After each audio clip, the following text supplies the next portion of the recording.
வணக்கம். அவ்வை சொன்ன மொழியாம் நிகழ்ச்சியில் இன்றைக்கி நம்ம ஆத்திச்சூடியிலிருந்து பார்க்க போகிறோம். இது 12வது வாக்கியம். ஔவியம் பேசேல் அப்படிங்கிறது இந்த வாக்கியம். ஔவியம் பேசேல். இந்த ஔவியம் அப்படிங்கிறதுக்கு என்ன பொருள்? பேசேல் நமக்கு தெரியும், டு நாட் ஸ்பீக், பேச வேண்டாம், பேசாதீர்கள், பேசாதே, அத்தனை சேர்த்து பேசேல்ன்றது. ஔவியம்னா என்ன அர்த்தம் அப்படின்னா, ஔவியம்ங்கிறதுக்கு இப்போது இருக்கக்கூடிய பொருள் சொல்லணும்னா பொறாமை, வயிற்றுச்சல்னு சொல்கிறோம்ல, அதுதான். ஆக இந்த பொறாமைப்படக்கூடிய விஷயங்களே பேச வேண்டாம் அப்படிங்கிறது தான் ஔவியம் பேசேல் அப்படின்னு. இந்த பொறாமைங்கிறது இங்கிலீஷில் ஜெலசி, அவ்வளோதான். சரிங்களா? ஸோ இப்போது 2 விதமாக இதை பார்க்க முடியுது. பொறாமையின் பால் பட்டு எதுவும் பேச வேண்டாம், do not speak anything out of jealousy, அந்த மாதிரி வச்சுக்கலாம். ஸோ பொறாமையின் வெளிப்பாடாக எதுவும் பேச வேண்டாம் அப்படின்னு சொல்லலாம். இன்னொன்று, பொறாமை வரும்படியாக எதுவும் பேச வேண்டாம், அந்த மாதிரியும் சொல்லலாம். சரிங்களா? To not speak anything that causes jealousy அப்படின்னு வச்சுக்கலாம். இரண்டாவும் வச்சுக்கலாம்.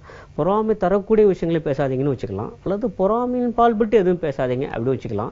இரண்டையும் சேர்த்து ரொம்ப அருமையாக, ரொம்ப நாசூக்காக ஔவியம் பேசேல் அப்படின்னு சொல்லிட்டாங்க.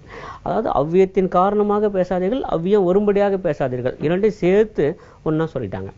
இப்போ இந்த ஔவியம் அப்படிங்கிறதுக்கு பொறாமை ஏற்கனவே பார்த்தோம், வயிற்றுச்சல் ஏற்கனவே பார்த்தோம், வெறுப்பு, பகைமை, இதெல்லாம் வர மாதிரி எதுவும் பேசாதீங்க அப்படின்னு வச்சுக்கலாம். ஆனால் நேரடியான பொருள் பொறாமை தான். சரி, இந்த பொறாமை அப்படிங்கிறது எந்த அளவுக்கு தீய விஷயம் அப்படின்னு நம்ம பார்ப்போம். ஒருவரையும் பொல்லாங்கு சொல்ல வேண்டாம், நம்ம ஏற்கனவே பார்த்துருக்கோம். அது குறை சொல்லுதல். பொறாமை அப்படிங்கிறது நம்மிடம் இல்லாத ஒன்று வேறுவிடம் இருக்கிற போது அதன் காரணமாக ஏற்படக்கூடிய ஒரு வெறுப்புணர்ச்சி அப்படின்னு வச்சுக்கலாம். அதுதான் பொறாமை. நேரடியாக அதுதான் வேறு ஒன்றுமே இல்லை. ஒரு பொறாமை.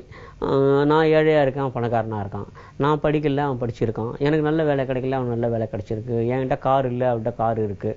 இது பல விஷயங்கள் இருக்கும், ஏராளமான காரணங்கள் இருக்கலாம். பொதுவாக அது பொருளாதார காரணமாக தான் இருக்கும், சமூக காரணங்களாகவும் இருக்கலாம், வேறு ஏதோ காரணமாக இருக்கலாம்.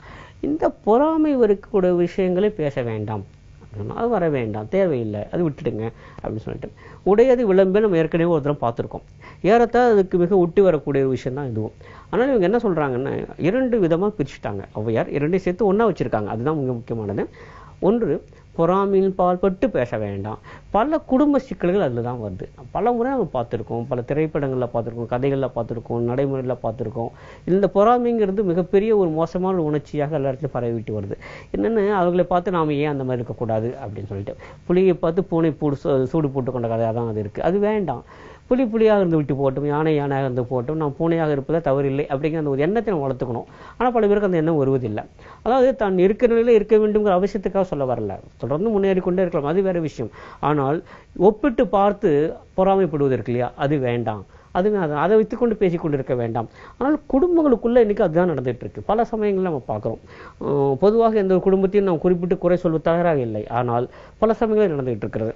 என்ன, மாமா பையன் எப்படி இருக்கான், அத்தை பையன் எப்படி இருக்கான், இல்லை கசின் எப்படி இருக்காங்க, ஏற்று விட்டுக்காங்க எப்படி இருக்காங்க, இருந்து விட்டு போட்டுமே, நீங்கள் எப்படி இருக்கணும் அந்த மாதிரி இருந்து விட்டு போங்க அப்படிங்கிறது தான் ஔவியம் பேசல் அப்படிங்கிறது. இது பொறாமையின் பால்பட்டு பேசுறது. இன்னொன்று, பொறாமை வரும்படியாக பேசுவது. அது இன்னும் மோசமானது, இன்னும் அபாயகரமானது. இப்படி தான் பல இடங்களில் வேண்டாத விஷயங்கள்லாம் வந்துருக்கு. உங்கள் மாதிரி தான் அவர் இருக்கார், பாருங்கள் அவர் வீடு கட்டிட்டாரு, உங்களை மாதிரி தான் அவர் இருக்கார், அவர் பாருங்கள் ஒரு கார் வாங்கிட்டாரு, உங்களை மாதிரி தான் அவர் இருக்கார், அவர் எப்படி இருக்கார் பாருங்கள். இப்போதைக்கு அவருக்கு அந்த பொறாமை உணர்ச்சி இல்லை, ஆனால் பொறாமை உணர்ச்சி வரும்படியாக பேசுவது இருக்கு இல்லையா, மிகவும் அபாயகரமானது. இதுதான் தவறான வழிகளுக்கு இட்டு செல்கிறது. அது வேண்டாம். இந்த ஔவியம் பேசல் அப்படிங்கிறது என்ன அப்படின்னா, ஔவியம் பேசுவது மட்டுமே தவறான விஷயம் இல்லை, இதன் காரணமாக ஏற்படுகிற பொறாமை மிகவும் ஆபத்தானதுன்னு புரிஞ்சுக்கணும். எங்கிருந்து ஆரம்பிக்கணும், இப்படி தான். எதுவாக இருந்தாலுமே ஏதேனும் ஒரு விதை இருக்கணும்ல, எதையாவது ஒன்று இருந்தால் துளிர் விடணும். எங்கே துளிர் விடுது, தவறான வழிகளாக எங்கேருந்து வருது அப்படின்னா, ஔவியம் பேசுறதுலேருந்து தான் ஆரம்பிக்குது, அங்கே தான் தொடங்குது. வீட்டுக்குள்ளே இருவர் பேசிக்கொள்கிற போது ஒருவருக்கு ஒருவர் பொறாமை வரும்படியாக பேசிக்கொள்வது தான் சமுதாயத்துக்கு வருகிற போது மிகப்பெரிய தீங்காக வெளியே வருகிறது. இங்கே தான் ஆரம்பிக்குது, சின்ன விஷயத்தில் ஆரம்பிக்குது. அந்த மாதிரி நீங்களே ஏன் இருக்கக்கூடாது, அந்த மாதிரி நீங்களே ஏன் நடக்கக்கூடாது, அவங்கள மாதிரி நீங்களே ஏன் வாங்கக்கூடாது, அவ்வளோதான், முடிஞ்சு போச்சு. இப்போது ஒரு மிகப்பெரிய சமூக தீவு அங்கேருந்து உருவாகிறது.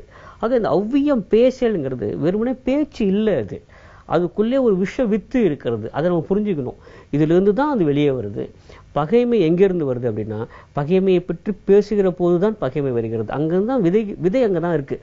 அங்கதான் துளிர்க்கிறது, அதுதான் வேண்டாம் அப்படின்றாங்க. அவ்வியம் பேச வேண்டாம், தயவு செய்து வேண்டாம், விட்டுடுங்க. எது நல்ல விஷயம் இருக்கோ அது மட்டும் பேசிட்டு இருங்க, அவ்வியம் பேசாதீங்க, தொடர்ந்து சொல்லிட்டு வராங்க. இது குழந்தைகளுக்குமே கூட சொல்றாங்க. தயவு செய்து பொறாமப்பட வேண்டாம், அவன் நல்லா விளையாடுறான், அவன் நல்லா மார்க் வாங்குறான், அவன் நல்லா இருக்கான், இருந்துட்டு போட்டோம், உன்னோட அளவுக்கு உனக்கு என்ன வேணுமோ அதை பண்ணிட்டு வா. இந்த ஒப்பிட்டு பார்த்து வயிற்றுச்சலை வளர்த்துக் கொள்வதுங்கிறது வந்து மிகப்பெரிய ஒரு சமூக தீமை. அது கூடவே கூடாது. ஆனால் பல சமயங்கள் என்ன பண்ணியிருக்கோம் அப்படின்னா, பல பேருக்கு அதில் ஒரு ஒரு ஒரு மிகப்பெரிய ஒரு ப்ளஷர், ஒரு பெரிய மகிழ்ச்சியே இருக்கிறது, இந்த மாதிரி பொறாமைப்படும்படியாக நடந்து கொள்வது அப்படின்னு சொல்லிட்டு. இது ஒரு பக்கம். இன்னொரு பக்கம், இந்த பொறாமையை வளர்க்கக்கூடிய விஷயங்கள் என்னென்ன அப்படின்னா, ஒரு மிகப்பெரிய ஒரு மிகப்பெரிய செல்வந்தர் ஒரு ஒரு அபாரமாக ஏராளமான நகைகளை போட்டுக்கொண்டு வெளியே வருகிற போது ஒரு பொறாமை உணர்ச்சி தூண்டிவிடப்படுகிறது. இந்த தூண்டிவிடப்பட்ட பொறாமை உணர்ச்சி தான் பேச்சாக பிறகு வருகிறது. அதுவும் வேண்டாம். ஆக என்ன சொல்றாங்க அப்படின்னா, பேச்சளவிலே கூட, வீட்டுக்குள்ளேயே கூட, ஒருவருக்குள்வர் பேசிக்கொள்கிற போது கூட ஒரு இன்ஃபார்மல் டாக்காக, ஒரு சம்பிரதாயமற்ற ஒரு தனிப்பட்ட முறையிலான ஒரு பேச்சுவார்த்தையில கூட பொறாமை என்பது வேண்டவே வேண்டாம். அது வந்து வெளியே வந்துருங்க, வேண்டாம். ஆக பொறாமையிலிருந்து வெளியே வர வேண்டும் என்றால், வயிற்றை சேர்ந்து வெளியே வர வேண்டும் என்றால், அதை பற்றி பேசுவதை நிறுத்திக் கொண்டாக வேண்டும். அவ்வியம் பேசேல். பொறாமைப்படும்படியாக எந்த ஒரு விஷயத்தையும் பேச வேண்டாம். மீண்டும் சந்திப்போம். நன்றி, வணக்கம்.